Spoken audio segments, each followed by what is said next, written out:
Hello everyone. Today I have 9 tips to help classroom teachers support students with visual impairments in their classroom. For those who don't know me, my name is Hannah Golightly and I am a certified teacher of the visually impaired and a special education consultant. I support students, teachers, and parents in the area of visual impairments, including cortical visual impairments, and in the area of multiple disabilities. Visual impairments in childhood is relatively rare, and severe visual impairment is generally a low incident disability in children. For this reason, a lot of teachers may not have had students with severe visual impairments in their class. Teachers will have to make additional adjustments to accommodate the needs of those students. My first point here is planning. We all know it is very important for classroom teachers to plan ahead, and even more so if they have a student who is blind or visually impaired. This is because materials for blind students may need adaptations and may need to be submitted a minimum of a week to 2 in advance, so the material can be braille for those students. And so they should be able to have it at the same time their sighted peers are having their own materials. Materials for low vision students may need bigger font size, color coding, or other adaptations that may also need extra time for preparation. Presentation of material, that's point number 2. Materials for blind students need to be presented in braille, while low vision students generally prefer and will benefit from materials that is big, bold, and bright, and with high contrast. Some students may need regular prints, but will benefit from overlays.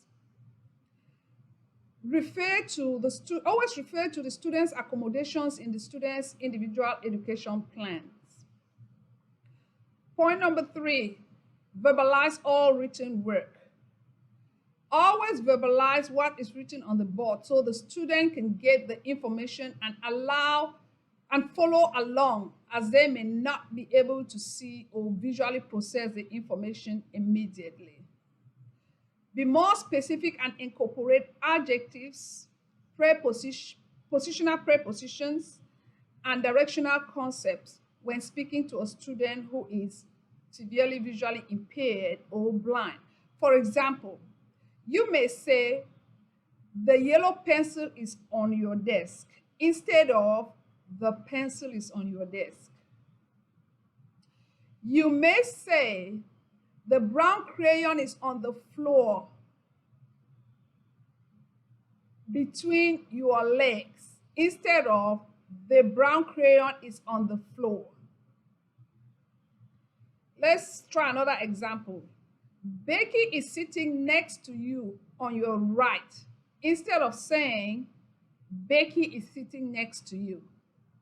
Avoid phrases such as over there, here, in here, and other gestures such as pointing, nodding your head, as well as facial gestures without verbalizing or describing, as they may not be able to be seen by students with severe visual impairments.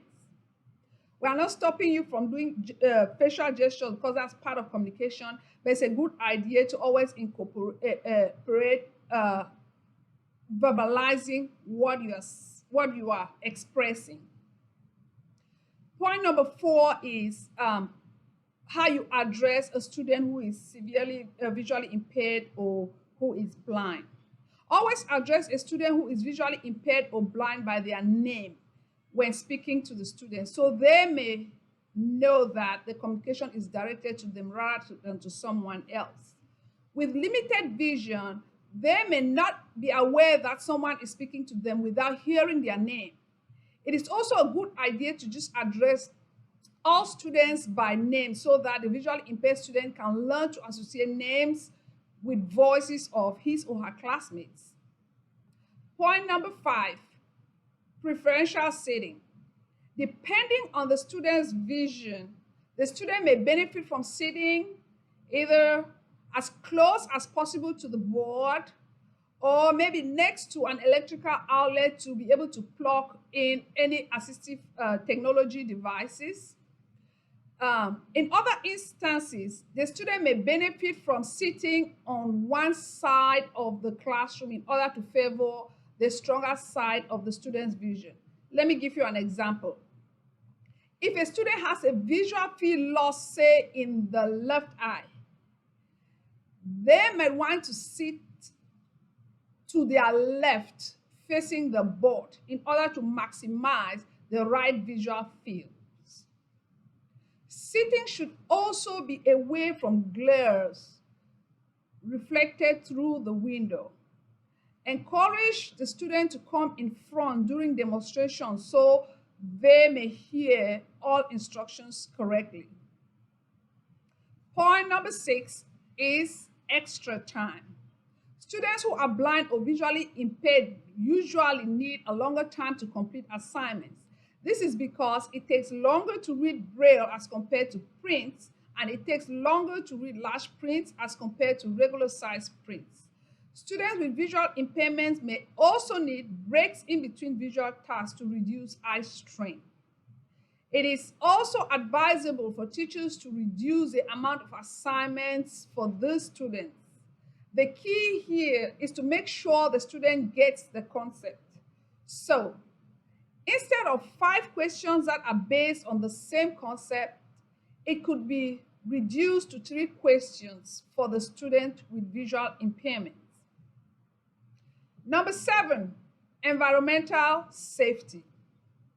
The classroom should be uncluttered and consistent at all times, with nothing obstructing the pathways. The door should be closed all the way or open all the way, and should never be left halfway open or halfway closed. Chairs should be securely put under the desk and when not in use. Keep all furniture and the room arrangement consistent and uniform. The student and uniform, and inform the student when there are any changes, and maybe even let the student experience the changes so they will know, they'll not stumble on anything. A good idea may also be to tape edges of objects such as the desk of the student with a bright red or yellow tape. If you tape the edges of their desk, it helps give them a defined boundary. Edges of stairs and maybe their routes can also be taped with a bright red or yellow tape that's easily visible. Number 8 point is the use of the word look or the word see. It is okay to use the word look and the word see to students who are blind and those who are visually impaired. Seeing sometimes may be the perception rather than physically seeing. However, the teacher may need to avoid using using the word see or look to assess if the student is following up or understanding in the classroom. This is because students with visual impairment can usually see, but may not be able to read the information, maybe because it's blurry or their eyes is unstable, or their brain may have difficulties or slow in processing what is seen. The teacher should also ask the student to, the teacher may ask the student to identify what is seen instead of asking if they see it. My last but not the least point is peer anchor. There are situations where the students may benefit from using another student as an anchor. Let's say, for example, the teacher could direct a visually impaired student to focus on a brightly colored object. Usually the object is unique The color should be either red, yellow, gold, or silver. It may be like a hair bow on another student's hair, if let's say that in line. In that way, it keeps the child in check. These are the 9 points I have for you. But just a note before I go. Blind students and severe visually impaired students do not like to be left in open spaces. They should always be against a wall, especially if you're leaving them alone for a period of time.